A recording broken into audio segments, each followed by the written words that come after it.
Info with Swati ಚಾನೆಲ್ಗೆ ಎಲ್ರಿಗೂ ಆತ್ಮೀಯವಾದ ಸುಸ್ವಾಗತ. ಪೆನ್ಷನ್ ಯಾರಾದ್ರೂ ತಗೋತಾ ಇದ್ದೀರಾ ಅಂತ ಅಂದ್ರೆ ನಿಮ್ಗಳಿಗೆ ಇವಾಗ ಪೆನ್ಷನ್ ಬರೋದಿಲ್ಲ, ನಿಮಗೆ ಹೋಲ್ಡ್ ಅಲ್ಲಿ ಇಡ್ತಾ ಇದ್ದಾರೆ. ಸೊ ಪೆನ್ಷನ್ ಬಗ್ಗೆ ಮತ್ತೆ ಗೃಹಲಕ್ಷ್ಮಿ ಬಗ್ಗೆ ವಿಡಿಯೋದಲ್ಲಿ ನಿಮ್ಗೆ ಸ್ಪಷ್ಟವಾಗಿರುವಂತ ಕೆಲವೊಂದಷ್ಟು ಮಾಹಿತಿನ ಹೇಳ್ತೀನಿ. ತುಂಬಾ ಇಂಪಾರ್ಟೆಂಟ್, ಯಾಕಂದ್ರೆ ಪೆನ್ಷನ್ ಯಾರೆಲ್ಲ ತಗೊಂತಾ ಇದ್ದೀರಾ ಅಂತವ್ರಿಗೆ ತುಂಬಾನೇ ಹೆಲ್ಪ್ ಆಗುತ್ತೆ ಮತ್ತೆ ತುಂಬಾ ಇನ್ಫಾರ್ಮೇಶನ್ ಕೂಡ ಈ ವಿಡಿಯೋದಲ್ಲಿ ಸಿಗ್ತಾ ಹೋಗುತ್ತೆ. ಸೊ ಪೆನ್ಷನ್ ತಗೋತಾ ಇರೋರ್ಗೆ ಕಳೆದ ಹೋದ ತಿಂಗಳಿಂದ ಮತ್ತೆ ಈ ತಿಂಗಳು ಸಮೇತ ನಿಮ್ಗೆ ಪೆನ್ಷನ್ ಬಂದಿರೋಲ್ಲ. ನನಗೆ ಆಕ್ಚುಲಿ ಯಾರೋ ಬಂದು ಕಮೆಂಟ್ ಹಾಕಿದ್ರಿ ಪೆನ್ಷನ್ ಅಮೌಂಟ್ ಬಗ್ಗೆ ವಿಡಿಯೋ ಮಾಡಿ, ಪೆನ್ಷನ್ ಬರ್ತಾ ಇಲ್ಲ ನಮಗೆ ಅಂತ ಹೇಳ್ಬಿಟ್ಟು. ಏನಕ್ಕೆ ಪೆನ್ಷನ್ ಬರ್ತಾ ಇಲ್ಲ, ಏನ್ ತೊಂದರೆ ಆಗಿದೆ? ಸೊ ಈಗ ಪೆನ್ಷನ್ ಅಂತ ಬಂದಾಗ ಇಲ್ಲಿ ಬಹಳಷ್ಟು ಕ್ಯಾಟಗರಿಗಳನ್ನ ಮಾಡ್ತಾರೆ. ವಿಧವೆಯರಿಗೆ ಕೊಡ್ತಾರೆ, ಆಮೇಲೆ 60+ ಇರೋರಿಗೆ ಕೊಡ್ತಾರೆ, ಅಂಗವಿಕಲ್ಯರು ಯಾರಾದ್ರೂ ಇದ್ರೆ ಅಂತವರಿಗೆ ಕೊಡ್ತಾರೆ. ಸೊ ಎಲ್ಲಾ ರೀತಿಯಾಗಿರುವಂತ ಪೆನ್ಷನ್ ಸ್ಕೀಮ್ಗಳು ನಮ್ಮ ಭಾರತದಲ್ಲಿ ಇದೆ. ಆದ್ರೆ ಈಗ ಜನ ಇದನ್ನ ಮಿಸ್ಯೂಸ್ ಮಾಡ್ಕೊಂತ ಇರೋದು ಗೌರ್ಮೆಂಟಿನ ಗಮನಕ್ಕೆ ಬಂದಿದೆ. ಈಗ ನೀವು 60 years+ ಆದ್ಮೇಲೆ ನೀವು ಪೆನ್ಷನ್ ತಗೋತಾ ಇರ್ತೀರಾ. 1200 ರೂಪಾಯಿ ನಿಮ್ಗೆ ಪೆನ್ಷನ್ ಬರ್ತಾ ಇರುತ್ತೆ. ಅದನ್ನ ಇನ್ಕ್ರೀಸ್ ಮಾಡಿ ಇವಾಗ 1200 ರೂಪಾಯಿಗೆ ಬಂದಿದೆ. ನೀವು ಸೆಂಟ್ರಲ್ ಗೌರ್ಮೆಂಟ್ ಇಂದಾದ್ರೂ ಪೆನ್ಷನ್ ತಗೊಳ್ಳಿ ಅಥವಾ ಸ್ಟೇಟ್ ಗೌರ್ಮೆಂಟ್ ಇಂದಾದ್ರೂ ಪೆನ್ಷನ್ ತಗೊಳ್ಳಿ, ಒಟ್ನಲ್ಲಿ ತಗೋತಾ ಇರ್ತೀರಾ. ಅಂಡ್ ಇನ್ನೊಂದು ಏನ್ ಗೊತ್ತಾ, ಮೋದಿ ಅವ್ರದ್ದು ಒಂದು ಯೋಜನೆ ಇತ್ತು. ಏನು ಅಂತ ಅಂದ್ರೆ ತಿಂಗಳಿಗೆ ನಿಮ್ಗೆ ವರ್ಷಕ್ಕೆ ಒಂದು ಸಲ ನಿಮಗೆ 101 ರೂಪಾಯಿ ಕಟ್ ಆಗೋದು, 201 ರೂಪಾಯಿ ಕಟ್ ಆಗೋದು, ಇಲ್ಲ 80 ರೂಪಾಯಿ ಕಟ್ ಆಗೋದು. ಇದು ಪೆನ್ಷನ್ ಸ್ಕೀಮ್ ಅಂಡರ್ ಅಲ್ಲಿ ಬರ್ತಾ ಇತ್ತು. ಏನು ಅಂತ ಅಂದ್ರೆ ನಿಮ್ಗೆ 60 ವರ್ಷ ಆದ್ಮೇಲೆ ಗೌರ್ಮೆಂಟ್ ಕಡೆಯಿಂದ ಇವಾಗ 60 ವರ್ಷ ಆದ್ಮೇಲೆ ಯಾರು ಕೆಲ್ಸಕ್ಕೆ ಹೋಗಕ್ಕಾಗಲ್ಲ ಅಥವಾ ಕೆಲಸ ಸಿಗೋದು ಇಲ್ಲ, ಸೊ ಸಾಕು ಅಂತ ಹೇಳಿ ನಿಮ್ಗಳಿಗೆ ಒಂದು ಫಂಡ್ ನ ಕೊಡ್ತಾ ಇದ್ರು. ಆರಾಮಾಗಿ ಕೂತ್ಕೊಳ್ಳಿ ಮನೆಯಲ್ಲೇ ಗೌರ್ಮೆಂಟ್ ಕಡೆಯಿಂದ ಫಂಡ್ ಕೊಡ್ತೀವಿ ಅಂತ ಹೇಳ್ಬಿಟ್ಟು 1000 ರೂಪಾಯಿ, 1200 ರೂಪಾಯಿ, 1500 ರೂಪಾಯಿ, ಒಂದೊಂದು ಪೆನ್ಷನ್ ಒಂದೊಂದು ರೀತಿ ಇರುತ್ತೆ. ಇದನ್ನ ಗೌರ್ಮೆಂಟ್ ಕೊಟ್ಕೋತಾನೆ ಬರ್ತಾ ಇದೆ. ಈಗ ಗೌರ್ಮೆಂಟ್ಗೆ ಒಂದು ಗಮನಕ್ಕೆ ಬಂದಿರುವಂತ ವಿಚಾರ ಏನು ಅಂತ ಅಂದ್ರೆ, ಇನ್ನು 60 ವರ್ಷ ಆಗೇ ಇರಲ್ಲ. ಇದು ಯಾವ ಒಂದು ಪರ್ಟಿಕ್ಯುಲರ್ ಪೆನ್ಷನ್ ಹೋಲ್ಡರ್ಸ್ ಗಳಿಗೆ ಪ್ರಾಬ್ಲಮ್ ಆಗಿದೆ ಅಂತಂದ್ರೆ, ಯಾರೆಲ್ಲ 60 years+ ಇದೀರಾ, 60 ವರ್ಷಕ್ಕಿಂತ ಮೇಲ್ಗಡೆ ಯಾರಿದ್ದೀರಾ ಇಂಥವ್ರಿಗೆ ಈಗ ತೊಂದರೆ ಆಗ್ತಾ ಇರುವಂತದ್ದು. ಏನ್ ಮಾಡಿದಾರಂತೆ, ಇವರು ಪೆನ್ಷನ್ ಗಳಿಗೆ ಅಪ್ಲೈ ಮಾಡಿದಾಗ ರಾಂಗ್ ಇನ್ಫಾರ್ಮೇಶನ್ ಕೊಟ್ಬಿಟ್ಟು ಇವ್ರಿಗೆ ಇನ್ನ 60 ವರ್ಷ ಆಗೇ ಇರೋದಿಲ್ಲ. ಏನ್ ಮಾಡಿದಾರೆ, ಫೇಕ್ ಡಾಕ್ಯುಮೆಂಟ್ಸ್ ನ ಕ್ರಿಯೇಟ್ ಮಾಡಿದ್ದಾರೆ, ಫೇಕ್ ಆಧಾರ್ ಕಾರ್ಡ್ ಗಳನ್ನ ಕ್ರಿಯೇಟ್ ಮಾಡ್ಬಿಟ್ಟು ಇವರು ಪೆನ್ಷನ್ಗೆ ಕೊಟ್ಟಿ ಅಪ್ಲೈ ಮಾಡಿ ಪೆನ್ಷನ್ಗಳು ಅವರ ಅಕೌಂಟ್ ಗಳಿಗೆ ಇಷ್ಟು ವರ್ಷದಿಂದ ಹೋಗ್ತಾ ಇದೆ. ಇಷ್ಟು ವರ್ಷ ಹಾಗಾದ್ರೆ ಗೌರ್ಮೆಂಟ್ ಇದ್ರ ಬಗ್ಗೆ ಗಮನ ಹರಿಸ್ತಿಲ್ವಾ, ಇವಾಗೇನು ಗಮನ ಹರಿಸ್ತಾ ಇದಾರೆ ಅಂತ ನೀವು ಪ್ರಶ್ನೆ ಮಾಡಬಹುದು. ಈಗ ಗೌರ್ಮೆಂಟ್ ಅಲ್ಲಿ ಎಂಡ್ ಆಫ್ ದ ಡೇ ದುಡ್ಡಿಲ್ಲ, ಗೃಹಲಕ್ಷ್ಮಿಗ್ ದುಡ್ಡಿಲ್ಲ, ಗೃಹ ಜ್ಯೋತಿಗ್ ದುಡ್ಡಿಲ್ಲ ಅಂತಂದಾಗ ಎಲ್ಲೆಲ್ಲಿ ಕಿತ್ಕೋಬಹುದು, ಎಲ್ಲೆಲ್ಲಿ ನಾವು ಉಳಿಸಬಹುದು ಅಂತ ಹೇಳಿ ಅಫ್ಕೋರ್ಸ್ ಗೌರ್ಮೆಂಟ್ ಅದ್ರ ಬಗ್ಗೆ ಕಣ್ಣಿಟ್ಟೇ ಇಟ್ಟಿರ್ತಾರೆ. ಈ ರೀತಿ ಅವರು ಗಮನಿಸಿದಾಗ ಬಂದಿರುವಂತ ಮಾಹಿತಿಯಲ್ಲಿ ಪೆನ್ಷನ್ ಹೋಲ್ಡರ್ಸ್ ಗಳು ಬಿಲೋ 60 years ಇರೋರು, ಅಬೋ 60 years ಅವ್ರಿಗೆ ದುಡ್ಡು ಬರಬೇಕು. ಆದ್ರೆ ಇಲ್ಲಿ ಬಿಲೋ 60 ಏಜ್ ಇರೋರಿಗೆ ಅಮೌಂಟ್ ಹೋಗ್ತಾ ಇದೆ ಪೆನ್ಷನ್. ಈಗ ಏನ್ ಮಾಡ್ತಾ ಇದ್ದಾರೆ ಗೌರ್ಮೆಂಟ್ ಅಂತ ಅಂದ್ರೆ, ಯಾರೆಲ್ಲ ಪೆನ್ಷನ್ ಹೋಲ್ಡರ್ಸ್ ಗಳು ಇದಾರೆ, 60+ ಮೇಲಿರೋರು ಯಾರೆಲ್ಲ ಪೆನ್ಷನ್ ತಗೋತಾ ಇದಾರೆ, ಯಾರಿಗೆಲ್ಲ ಬರ್ತಾ ಇದೆ ಇಂಥವ್ರ ಮನೆಗಳಿಗೆ ನೋಟಿಸ್ ಬರ್ತಾ ಇದೆ. ನೀವು ಪೆನ್ಷನ್ ತಗೊಂಡ್ರಿ ಅಥವಾ ನೀವು ಫೇಕ್ ID ಹಾಕಿ ನೀವು ಫೇಕ್ ಡಾಕ್ಯುಮೆಂಟ್ ಕೊಟ್ಟು ಪೆನ್ಷನ್ ತಗೋತಾ ಇದ್ರು, ಓಕೆ. ಸೊ ಪೆನ್ಷನ್ ಹೋಲ್ಡರ್ಸ್ ಯಾರ್ ಬೇಕಾದ್ರೂ ಇರ್ಬೋದು, ನಿಮ್ಮ ಅಜ್ಜಿ ತಾತ, ನಿಮ್ಮ ಅಪ್ಪ ಅಮ್ಮ ಯಾರ್ ಬೇಕಾದ್ರೂ ಇರ್ಬೋದು. ಎಲ್ಲರಿಗೂ ನೀವು 60+ ಆಗಿದ್ರು ಓಕೆ ಅಥವಾ ಬಿಲೋ 60 ಅಲ್ಲಿ ಇದ್ರು ಓಕೆ, ನಿಮ್ಮ ಮನೆಗಳಿಗೆ ಗೌರ್ಮೆಂಟ್ ಇಂದ ಒಂದು ನೋಟಿಸ್ ಬರ್ತಾ ಇದೆ. ಈ ನೋಟಿಸ್ ಏನಕ್ಕೆ ಬರ್ತಾ ಇದೆ ಅಂತ ಅಂದ್ರೆ, ಡಾಕ್ಯುಮೆಂಟ್ಸ್ ನ ರೀಸಬ್ಮಿಟ್ ಮಾಡ್ಬೇಕಾಗಿದೆ. ಈಗ ಆಧಾರ್ ಕಾರ್ಡು ಮತ್ತೆ ಎಲ್ಲಾನು ಹಿಂಗೆ KYC ಮಾಡಿಸ್ಕೋಬೇಕು, ಮತ್ತೆ ಆ ರೇಷನ್ ಕಾರ್ಡ್ ಎಲ್ಲ ಹೆಂಗೆ KYC ಮಾಡಿಸ್ಕೋಬೇಕು ಅಂತ ರೂಲ್ಸ್ ಗಳು ಬಂತು. ಅದೇ ರೀತಿ ಪೆನ್ಷನ್ ಹೋಲ್ಡರ್ಸ್ ಗಳಿಗೆ ಈಗ ಮತ್ತೊಮ್ಮೆ ವೆರಿಫಿಕೇಶನ್ ಪ್ರೊಸೆಸ್ ನ ಮಾಡ್ಬೇಕು ಅಂತ ಹೇಳ್ಬಿಟ್ಟು ಗೌರ್ಮೆಂಟ್ ಆಥರೈಸ್ಡ್ ಇಂದ ನಿಮ್ಗೆ ಪೋಸ್ಟ್ ಮುಖಾಂತರ ನಿಮ್ಮ ಮನೆಗಳಿಗೆ ನೋಟಿಸ್ ಬರ್ತಾ ಇದೆ.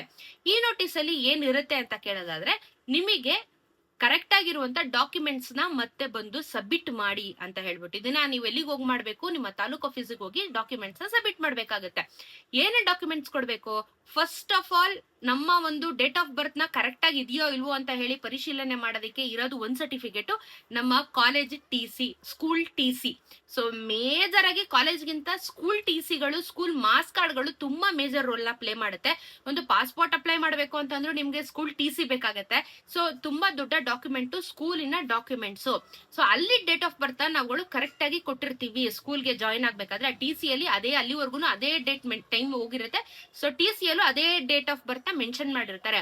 ಫಾರ್ ಎಕ್ಸಾಂಪಲ್, ಈಗ TC ಇಲ್ಲಪ್ಪ ನನ್ನ ಹತ್ರ ಅಂತ ಅಂದ್ರೆ, ನೀವು ವೈದ್ಯಕೀಯವಾಗಿ ಅಂದ್ರೆ ನೀವು ಹಾಸ್ಪಿಟಲ್ಗೆ ಹೋಗಿ ನಿಮ್ಮ ಏಜ್ ನ ಡಾಕ್ಟರು, ಅದು ಒಂದು ಟೆಸ್ಟ್ ಇರ್ತವೆ, ಅದ್ರ ಮುಖಾಂತರ ನಿಮ್ ಏಜ್ ಏನು ಅಂತ ಹೇಳಿ ಡಾಕ್ಟರ್ಗಳು ಗೊತ್ತಾಗತ್ತೆ.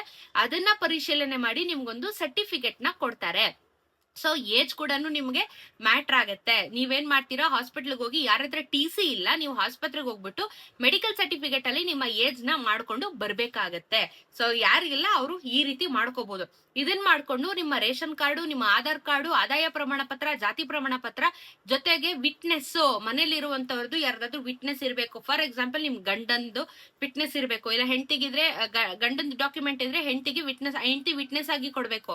ಈ ಮನೇಲಿರೋರು ವಿಟ್ನೆಸ್ ನ ಕೊಡ್ಬೇಕಾಗತ್ತೆ.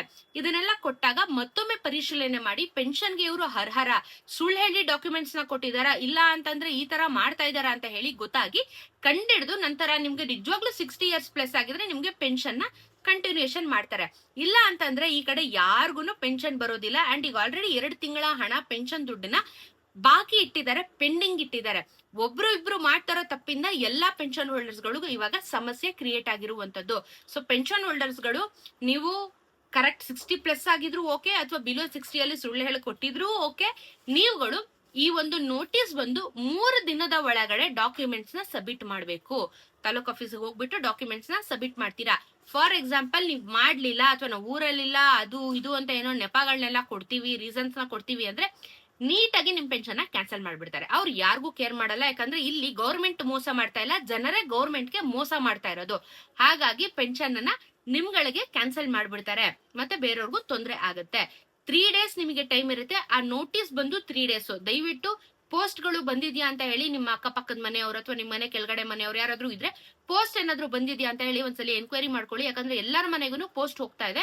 ಸೊ ಯಾರ್ಯಾರೆಲ್ಲ ಪೆನ್ಷನ್ ತಗೋತಾ ಇದಾರೆ ಅವ್ರಿಗೆ ಇವಾಗ ಈ ತರ ಕತೆ ಆಗಿದೆ.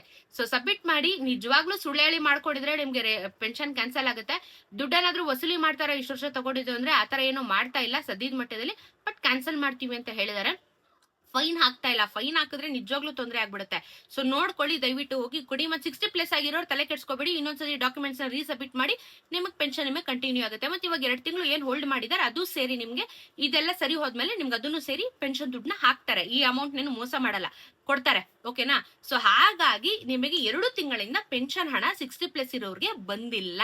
ಇದೇ ರೀಸನ್. ಈಗ ಕ್ರಾಸ್ ವೆರಿಫಿಕೇಶನ್ ಮಾಡ್ತಾ ಇದ್ದಾರೆ. ಗೃಹಲಕ್ಷ್ಮಿನೂ ಮಾಡಿದ್ರು ನೋಡ್ರಿ, ಅದೇ ರೀತಿ. ಓಕೆನಾ?